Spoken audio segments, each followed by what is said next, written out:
firman-Mu, pelita bagi kakiku dan terang bagi jalanku.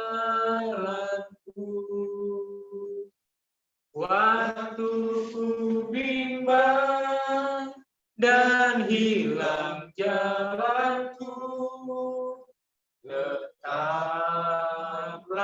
Kau di sisiku, dan takkan ku takut asal Kau di dekatku, bersertaku selamanya. Firman-Mu, pelita bagi kakiku dan terang bagi jalanku.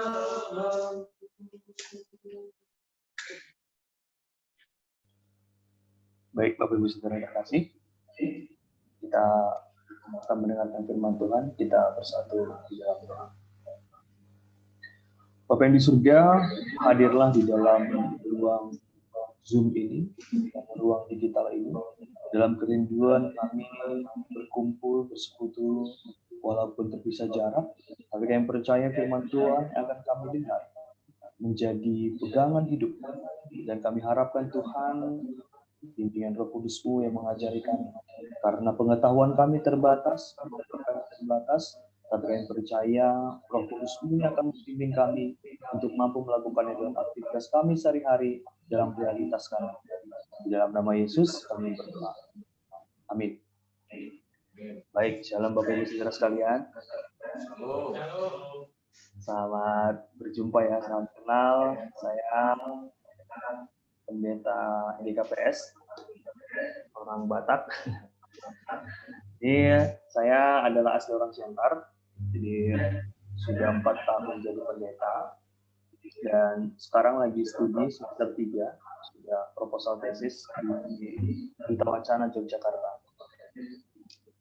Nah, saya punya istri cuma 1 dan anak saya, karena kalau pendeta nggak boleh 2 istrinya ya, nggak boleh.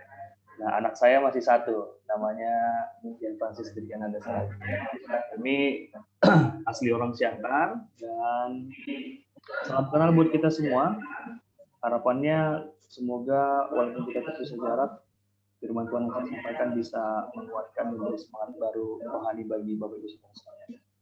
Nah, firman yang akan kita bahas hari ini ambil dari Efesus 4, surat Efesus 4, ayat 13 sampai dengan ayatnya yang ke-16. Saya akan bacakan bagi kita semua. Sampai kita semua telah mencapai kesatuan iman dan pengetahuan yang benar tentang anak-anak, kedewasaan penuh, dan tingkat pertumbuhan yang sesuai dengan kepenuhan Kristus. Sehingga kita bukan lagi anak-anak yang diombang-ambingkan oleh rupa-rupa angin pengajaran, oleh permainan palsu manusia dalam kelicikan mereka yang menyesatkan, tetapi dengan teguh berpegang kepada kebenaran di dalam kasih, kita bertumbuh di dalam segala hal ke arah Dia, Kristus yang adalah kepala. Daripadanya lah seluruh tubuh yang rapi tersusun dan diikat menjadi satu oleh pelayanan semua bagiannya, sesuai dengan kadar pekerjaan tiap-tiap anggota, menerima pertumbuhannya dan membangun dirinya dalam kasih. Baik, demikian jauh pembacaan firman Tuhan. Bapak Ibu Saudara yang terkasih dalam Kristus, hari ini kita akan berbicara tentang kondisi yang dialami oleh jemaat Efesus. Dan ini surat yang diberikan oleh Paulus. Nah, mereka sedang dalam pertumbuhan, mereka sedang dalam kondisi yang masih baru belajar, gitu. Masih dalam proses pembelajaran akan Kristus yang dibawakan oleh Paulus. Nah, Bapak Ibu Saudara bisa bayangkan ya, ini surat ini diberikan kepada jemaat Efesus dan mereka bisa bertumbuh hanya dengan surat, kan begitu. Ini adalah hal yang menarik secara secara sosiologisnya, secara teologisnya, ini sesuatu hal yang menarik. Bagaimana jemaat Efesus bisa bertumbuh hanya sekedar surat saja. kan begitu. Kalau zaman dulu mungkin ada video call, mungkin Paulus akan video call kepada jemaat di Efesus kan begitu. Saya dalam kondisi seperti ini, begini, mungkin dalam keadaan kita sekarang ya, seperti ibadah Zoom mungkin akan lebih terkenal. Nah, saya membayangkan ketika di jemaat Efesus, mereka akan berkumpul, dan surat ini akan dibacakan, semua orang mendengarkan dengan hikmat, dan mereka merasa terbangun dengan surat itu. Jadi perlu diketahui surat Paulus adalah bentuk pastoral ya, yang membimbing dan yang mengajak mereka untuk lebih lagi belajar tentang firman Tuhan. Nah, apalagi mereka sedang dalam pertumbuhan, banyak sekali pengajaran-pengajaran yang membuat mereka ada stoa, ada pengajaran-pengajaran yang lain yang mengganggu pikiran mereka, dan beberapa juga terpengaruh dengan pengajaran yang tidak sesuai dengan ajaran Kristus. Nah, itu konteks jemaat Efesus, Bapak Ibu Saudara sekalian. Nah, kalau kita berbicara tentang bertumbuh ini adalah sebuah keadaan yang ada prosesnya, kan begitu. Sebuah kondisi yang ada prosesnya, dari bertumbuh dia, dan kemudian dia bertunas, dan kemudian dia akan berbuah. Ibaratnya begini, kalau dalam psikologis anak, atau misalnya dalam pertumbuhan fisik manusia, dari embrio misalnya gitu ya, ataupun dari anak bayi, balita, dan kemudian remaja, kemudian pemuda, kemudian dewasa, dan kemudian lansia. Saya belum pernah ketemu ada orang yang anak-anak seminggu kemudian jadi lansia, kan begitu. Nah, jadi ternyata tahapan pemaknaan bertumbuh itu memiliki proses, memiliki ada dia tahapan-tahapan yang menurut saya harus dipahami, dan itu tahapannya itu memiliki urutan tertentu. Nah, itu kalau secara pertumbuhan secara biologis, secara physically kan gitu. Nah, bagaimana dengan kalau dalam hal beriman? Kalau Paulus mengajarkan Bapak Ibu Saudara sekalian, dia mengatakan di surat, saya lupa di surat mana, ketika kamu masih baru, kamu makannya bubur kan begitu. Nah, sekarang kamu sudah siap dengan makanan keras. Sama seperti kita masih kecil makannya bubur, dan sudah dewasa sudah bisa makan makan steak, makan yang keras-keras begitu, karena kita sudah memiliki alat pembantu seperti gigi dan lain sebagainya, dan rahang yang kuat. Nah, dalam hal iman juga ternyata begitu, Bapak Ibu Saudara sekalian. Nah, faktor utama di dalam bertumbuh itu adalah, saya bikin di sini ada 3 saja ya. Yang pertama itu firman Tuhan. Nah, firman Tuhan ini kalau Martin Luther mengatakan ini sola scriptura. Kita belajar, kita memiliki landasan ataupun kalau bahasanya SOP-nya gitu ya, standard operation ini ya, dalam hal beriman itu kamu harus mengerti firman Tuhan. Bapak Ibu Saudara sekalian harus mengerti tentang firman Tuhan. Orang Kristen yang tidak mengerti firman Tuhan, yang tidak membaca firman Tuhan, itu sama saja bohong. Gitu. Tapi tadi saya melihat ada sesuatu yang menarik, ternyata Bapak Ibu sudah punya inventaris ya. Tadi Alkitab yang dibagi-bagi di setiap kursi. Nah, ini adalah hal yang menarik. Ternyata udah siap, dan saya tanya kepada Pak Wendri sudah berlangsung dengan lama. Nah, dan kemudian yang kedua, Bapak Ibu Saudara sekalian, iman percaya. Nah, ternyata ketika Bapak Ibu hanya membaca Alkitab kayak begitu. Bolehlah membaca Alkitab dari Kejadian sampai dengan Wahyu begitu kan. Membaca mungkin sampai selesai berulang-ulang begitu. Tapi kalau tidak ada iman percaya, itu sama saja seperti membaca kertas koran yang kita hanya seperti membaca informasi saja. Tapi kita tidak menghidupi itu. Kan begitu. Ya, kalau misalnya dibilang bicara tentang iman percaya kan di Ibrani 11 mengatakan ya, iman percaya itu adalah percaya terhadap sesuatu yang tidak kita lihat, tapi kita memahami sesuatu itu ada. Nah, bisa juga dikatakan dalam hal beriman ini, Bapak Ibu Saudara sekalian, adalah proses. Nggak ada juga orang yang ada juga ya orang mengatakan dirinya beriman percaya seperti kaum-kaum yang radikal ya di negara kita, mengatakan iman percaya ataupun mengatakan seruan-seruan tapi melakukan tindak kekerasan, mengatakan kata-kata kotor dan lain sebagainya di dalam membimbing jemaatnya. Saya kepada jemaat saya selalu katakan, kalau ada agama yang mengajarkan untuk membenci agama lain, berarti ada yang salah di pengajarannya. Dan begitu. Nah, jadi ini adalah bagian kedua, dan yang bagian ketiga untuk bertumbuh itu adalah kesadaran diri. Nah, Bapak Ibu Saudara sekalian, ada mungkin lagu yang sangat tenar ya, Doa orang benar, bila didoakan, besar kuasanya. Pertanyaannya, doa orang benar yang benar orangnya atau doanya? Tentu orangnya. Kan begitu. Kalau doanya yang benar, banyak sekali para pujangga, puitis yang membuat kalimat doa yang sangat bagus, tapi tanpa ada iman. Kan begitu. Ternyata doa orang benar ini yang fokusnya adalah orang benar. Nah, Bapak Ibu, orang benar itu apa? Kalau secara idealnya ya, orang benar itu adalah orang yang taat akan firman Tuhan, yang tidak melakukan pelanggaran, yang melakukan semua hukum Taurat sebelumnya. Pertanyaannya, di antara kita ada nggak kita yang bisa disebut sebagai orang benar? Tidak ada. Saya juga tidak orang benar kalau begitu.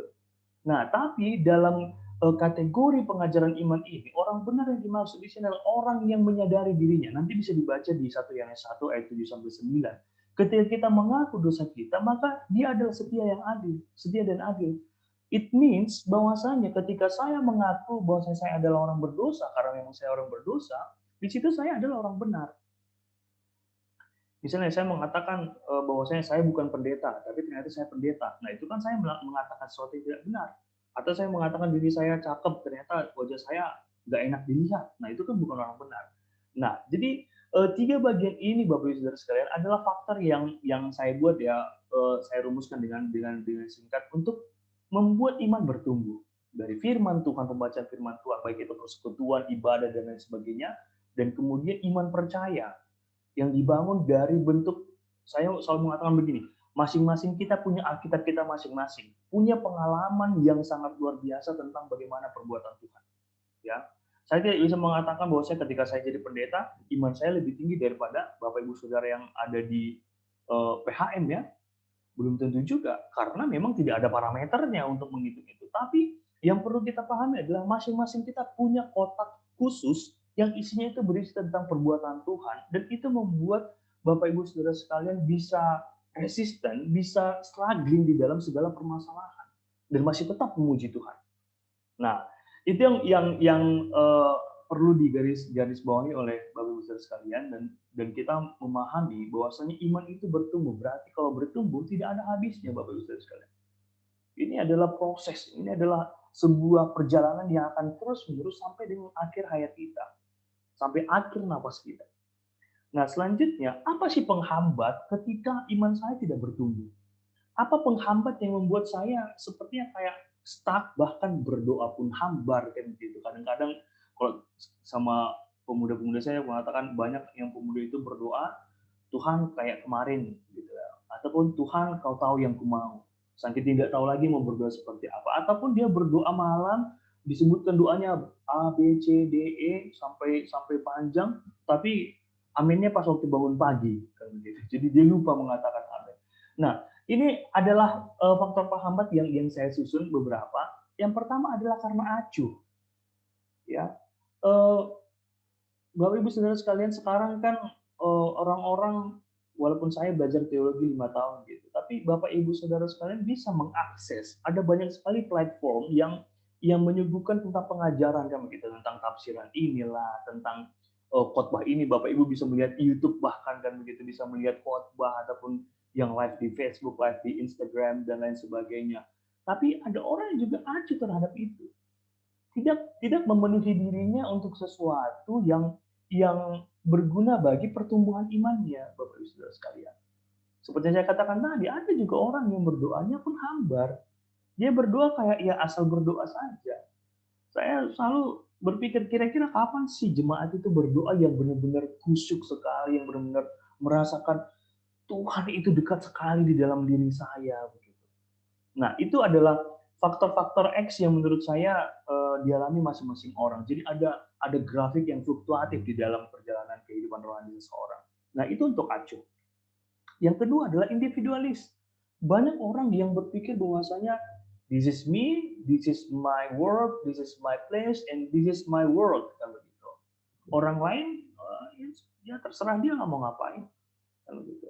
Padahal sebenarnya kalau firman Tuhan mengajarkan ketika kita hanya diam saja, tapi kita tahu melakukan perbuatan baik, di situ kita juga sudah salah. Kan begitu. Jadi dalam hal persekutuan, yang individualis ini juga bisa menjadi faktor penghambat dalam pertumbuhan iman. Apa yang dikatakan orang nggak masuk akal sama dia.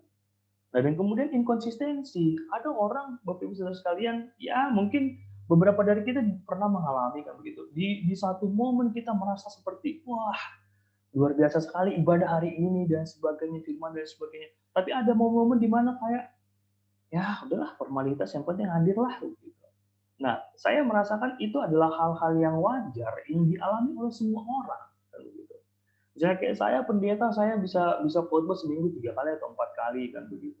Tapi bisa saja ada momen saya kayak seperti hanya sekedar menyampaikan firman Tuhan kan begitu. Tapi di situ saya bergumul, wah ini apa yang salah ini? Dan kemudian saya koreksi diri nih. Dan apa yang sedang terjadi kepada diri saya? Makanya sebagai orang beriman, Bapak Ibu Saudara sekalian, misalnya nih saya kasih analogi nih.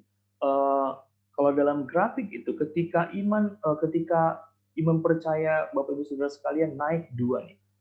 Dalam ini kategorinya karena sukses, karena penghasilan bisa mencukupi keluarga dan lain sebagainya. Kemudian ada pergumulan yang membuat jatuh grafik di angka 2 ini. Jatuh bahkan sampai ke -2. Mungkin itu dengan duka cita, mungkin itu dengan deadline yang banyak, mungkin itu dengan teguran atasan dan lain sebagainya, ataupun keluarga yang bermasalah dan lain sebagainya. Namun harapannya kalau orang Kristen ketika sudah jatuh di -2, nanti pada momennya dia harus naik, jangan lagi di titik 2, tapi harus naik ke titik 3 dan 4 kan begitu. Jadi saya selalu mengingatkan jemaat saya di tahun ini, walaupun tahun ini sepertinya kayak ada looping ya, ada skip dari bulan Februari kok kesannya kayak langsung ke Oktober atau November kan begitu, karena PSBB saya nggak tahu di Mahakam ada PSBB, kayaknya kalau dari tempat duduknya PSBB juga ya. Nah, mungkin tidak terlalu terasa. Tapi yang terjadi kan seperti saya pribadi pendeta, ada banyak sekali perubahan yang sangat sulit sekali untuk diadaptasikan Bapak Ibu. Misalnya pulang ibadah itu setelah khotbah nggak bisa salaman. Jadi salamannya sekarang yang begini kan begitu. Bahkan untuk teman-teman pun harus pakai tos begini ataupun dengan siku. Nah, dan kemudian secara pribadi saya pendeta nggak bisa mengunjungi jemaat yang sakit. Padahal dalam pemikiran saya, kalau jemaat yang sakit itu sangat butuh sekali dikunjungin kan begitu. Sementara protokol kesehatan sekarang ini mau sesakit apapun, mau ikatan darah seperti apapun, nggak akan bisa berkunjung. Bahkan biasanya saya lolos nih masuk rumah sakit kalau alasannya untuk mendoakan jemaat. Ini nggak lagi. Nggak boleh Pak, karena keluarga sudah ada. Apalagi kalau dia karena COVID. Nah, Bapak Ibu Saudara sekalian, ini adalah pergumulan yang sedang terjadi di masa pandemi COVID-19 ini, dan saya berpikir pasti banyak jemaat yang merasa kayak ibadah online juga nggak masuk di akal kan begitu. Masih belum bisa beradaptasi, belum bisa berdamai dengan ibadah online seperti ini. Dan menurut saya ke depannya apalagi kayak saya sekalian sharing ya, di gereja itu kan batasnya yang 60 ke atas nggak bisa. Dan kemudian yang 12 tahun ke bawah nggak bisa. Ini untuk 5 tahun ke depan Bapak Ibu, kalau misalnya anak-anak 12 tahun ke bawah tidak bergereja, tidak bisa menikmati suasana persekutuan, kedepannya ketika mereka dewasa udah lebih bagus rebahan di rumah, lebih enak beribadah di rumah. Dan lagi untuk yang lansia, saya berpikir lansia lebih memiliki semangat yang luar biasa dibandingkan yang orang-orang muda kan begitu. Dan mereka tidak bisa datang ke gereja Bapak Ibu sekalian. Nah itu bisa menjadi faktor penghambat juga. Jadi pandemi ini menurut saya membuat banyak orang yang bergumul dan banyak orang yang merasa tidak ibadah, merasakan ini ibadah kayak ibadah main-main karena online hanya bahkan menerima berkat dari layar laptop kan begitu. Itu adalah sesuatu yang masih belum bisa diterima oleh jemaat sampai sekarang ini. Nah, kita kembali kepada hal pertumbuhan iman. Nah, kedewasaan iman itu, Bapak Ibu Saudara sekalian, tidak ada parameternya kan gitu. Tidak ada kalau di mau masuk ke apa kan ada termostat ya, bisa mendeteksi berapa derajat. Nah, dalam iman nggak ada alat pendeteksinya. Nah, tapi kita punya standar dan kerangka acuan untuk mengetahui bagaimana status pertumbuhan iman kita.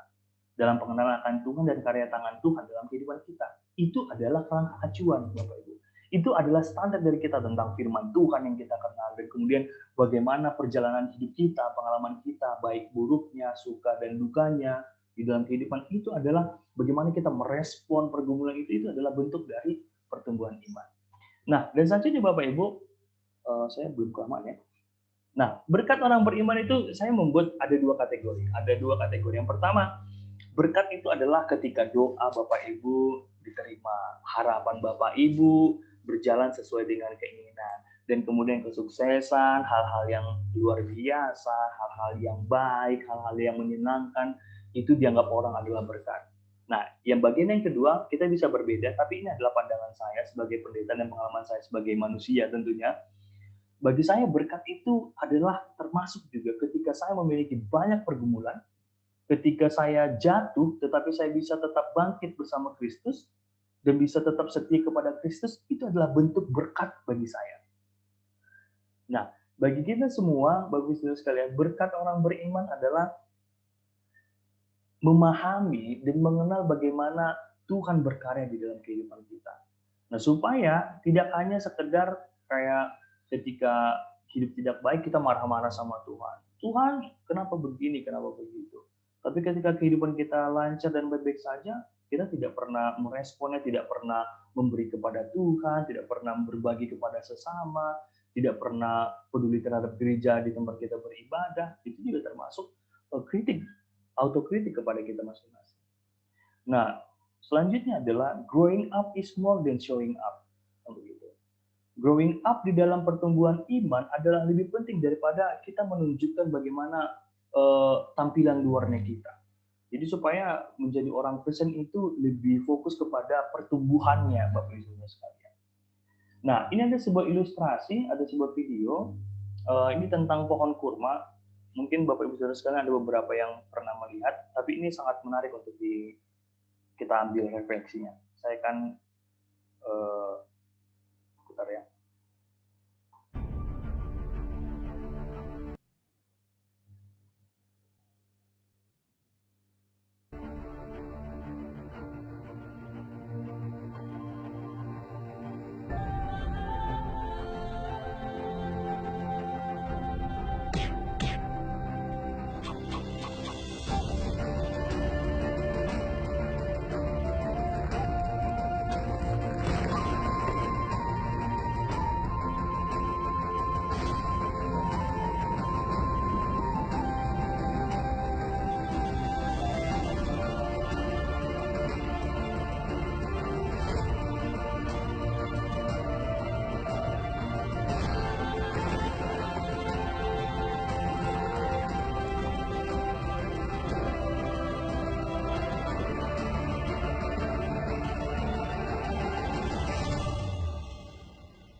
Nah, itu adalah fakta Bapak Ibu Saudara sekalian, bahwasanya di Timur Tengah, ya seperti kita baca tadi, kita dengar tadi, pohon kurma itu memang ditutup, dan ketika akarnya sudah kuat di bawah, maka dia akan menghempas batu yang menutup dia.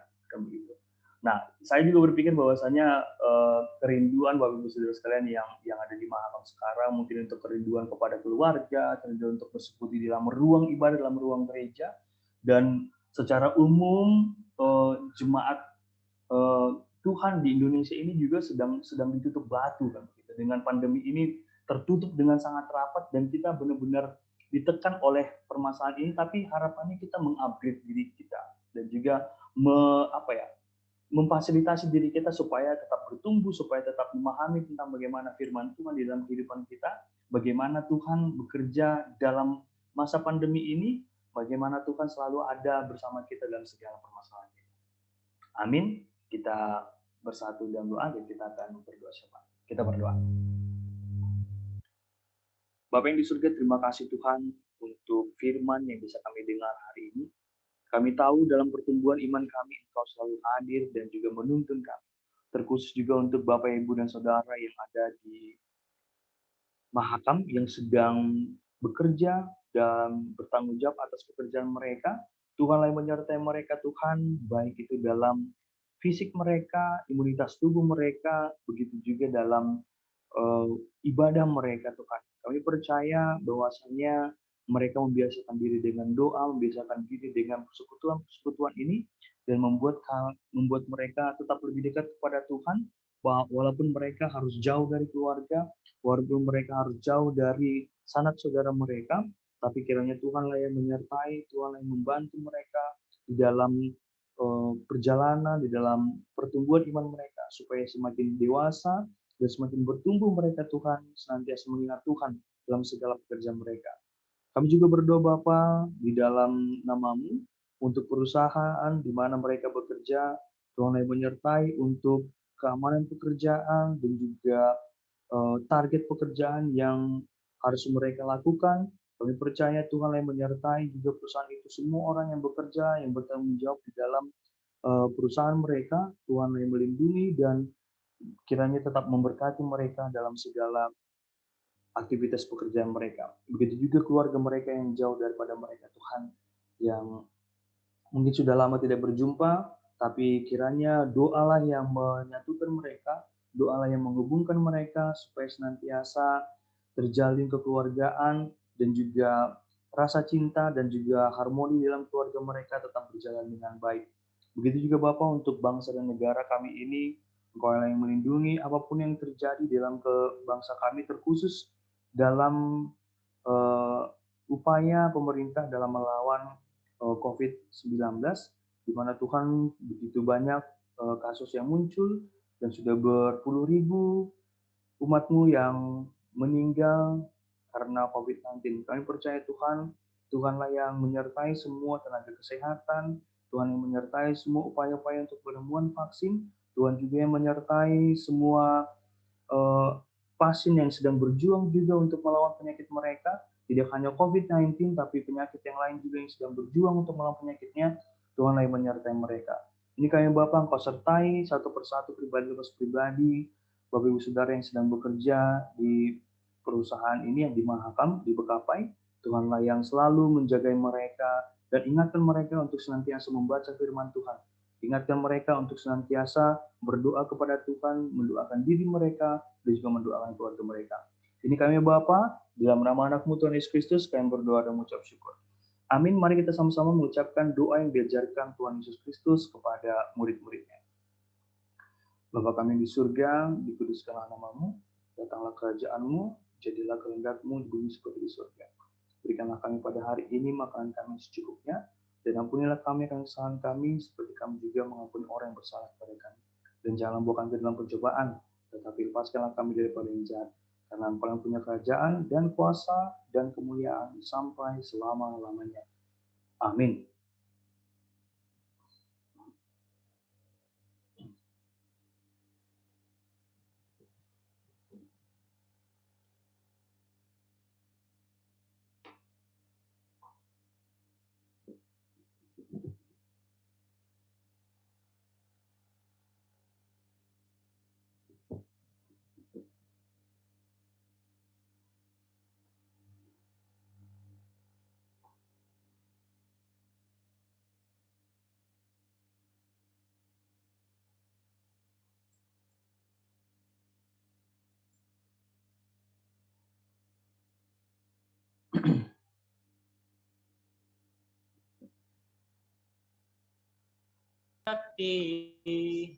Kasih setia Tuhan, kecuplah dan lihatlah betapa baiknya Tuhan itu. Rasakan dan nikmati kasih setia Tuhan. Syukur bagimu Tuhan, segala hormat bagimu Tuhan, Allah yang mengasihiku, Allah yang memeliharaku selamanya. Terima kasih. Kita tiba di ujung ibadah kita. Sedikit untuk warta jemaat, kami dari Bapak Rubis Bekapai mengucapkan terima kasih banyak pada Bapak yang sudah berkenan hadir pada malam hari ini untuk beribadah, dan juga buat Bapak Pendeta tim Sumbayak. Untuk pertama kalinya kita Pak ya, salam kenal juga. Terima kasih untuk pelayanannya, untuk melayani kami secara virtual. Nanti kalau udah saya pandemi mungkin bisa jalan-jalan ke sini Pak, kami undang. Itu saja ibadah rutin kita, nanti mungkin minggu depan akan kita adakan lagi. Untuk menutup ibadah kita pada malam hari ini, kita bernyanyi dan nanti setelah itu akan ditutup dengan doa berkat oleh Bapak Pendeta. Kita bangkit berdiri, kita bernyanyi kasihnya seperti sungai. 1, 2, ya. Kasihnya seperti sungai, kasihnya seperti sungai, kasihnya seperti sungai di hatiku. Kasihnya seperti sungai, kasihnya seperti sungai, kasihnya seperti sungai di hatiku. Baik, terima kasih. Silakan Pak Pendeta. Kita kembali berdoa, Bapak Ibu. Tuhan, terima kasih untuk penyertaan-Mu dalam ibadah kami di malam hari ini. Engkau yang menyertai kami, dan terima kasih untuk sinyal yang baik, jaringan yang bagus, supaya semua ibadah kami dari awal hingga akhirnya berjalan. Kami juga berdoa Tuhan untuk jemaat-Mu yang ada di Mahakam, yang senantiasa melakukan ibadah karena kerinduan mereka. Tuhan yang menyertai mereka dalam persekutuan selanjutnya, dan untuk firman yang mereka dengar, kiranya Tuhanlah yang bekerja melalui Roh Kudus-Mu bagi mereka, supaya semangat rohani mereka tetap menyala dan tetap bersekutu di dalam Tuhan. Ini kami Bapa, jikalau kami harus bertemu pisah dan melakukan segala aktivitas kami hari ini, ataupun kami akan istirahat, Tuhanlah yang menyertai dan menemani kami. Di dalam Yesus kami berdoa. Amin. Jemaat yang dikasihi Tuhan, terimalah berkat dari Tuhan. Tuhan memberkati engkau dan melindungi engkau, yang menyinari engkau dengan wajahnya dan memberi engkau damai sejahtera. Tuhan menghadapkan wajahnya kepadamu dan memberi engkau damai sejahtera. Amin.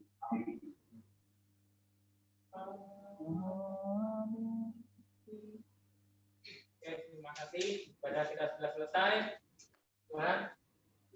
Ya, terima kasih Pak Pendeta untuk pelayanannya. Baik, sama-sama Pak. Tuhan, tidak ada masalah yang takutnya tadi sinyalnya ya. Ya, lancar, ya, lancar. Ya, penerimaan di sini juga tadi lancar aja sih, sama dengan suaranya firman dari Tuhan baik. Ya. Dan kapan-kapan kalau sudah selesai pandemi Pak, boleh main-main ke sini. Ya, siap. Ada banyak saudara juga di. Ya.